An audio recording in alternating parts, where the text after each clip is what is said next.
പാലത്തിന്റെ ചോട് സഞ്ചാരയോഗ്യമാക്കുക.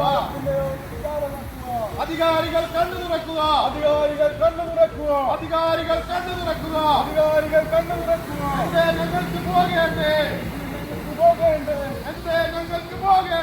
എന്തേ ഞങ്ങൾക്ക് പോകേണ്ടേ? വീടുകളിലേക്ക് പോകേണ്ടേ? പ്രതിഷേധം.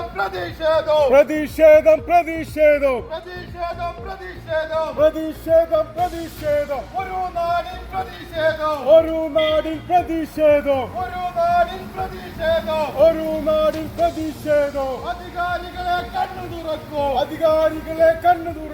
അധികാരികളെ കണ്ണു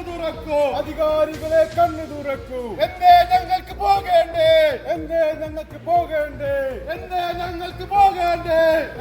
ഞങ്ങൾക്ക് പോകേണ്ടേ? പാലച്ചോടെ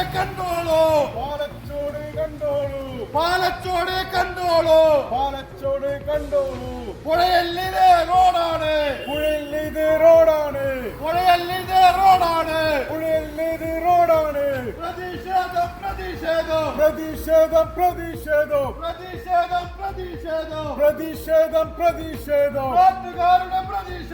നാട്ടുകാരുടെ പ്രതിഷേധം. നമ്മുടെ പുന്നക്കുര സാറിലുള്ള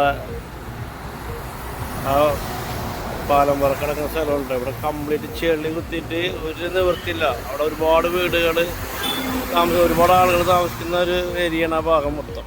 പക്ഷെ അവിടേക്കത് വണ്ടി പോകാൻ പറ്റാത്തൊരവസ്ഥയിൽ ബൈക്കുകാർക്ക് പോലും പോകാൻ പറ്റില്ല. അത്രയ്ക്ക് ചെളി നിറഞ്ഞിട്ടാണ് നിൽക്കുന്നത്. ഇതിനൊരു തീരുമാനം എന്തായാലും എടുക്കാതെ പറ്റില്ല. പാലത്തിന്റെ അപ്പുറത്തെ സൈഡിലുള്ള 100 കണക്കിന് വീടുകളുള്ള ഒരു സ്ഥലത്തേക്ക് പോണേ ഒരു റോഡാണ് ഈ കാണുന്നത്. എത്ര നാളായി എന്നറിയോ ഈ റോഡ് ഇങ്ങനെ ചെളി പിടിച്ച് കിടക്കണേ. ഈ ഭാഗത്തുള്ള ആരെങ്കിലും ഒരു അസുഖം വന്നു കഴിഞ്ഞാല് എങ്ങനെ ഇതിലെ യാത്ര ചെയ്യും? പള്ളിവളവ് വഴിക്ക് തിരിഞ്ഞോ പെരിഞ്ഞനം വഴിക്കോ കൊറ്റംകുളം വഴിക്കോ പുതിയ കാവിലേക്ക് വരേണ്ട ഒരു അവസ്ഥയാണ് ഇവിടെ ഉള്ളത്.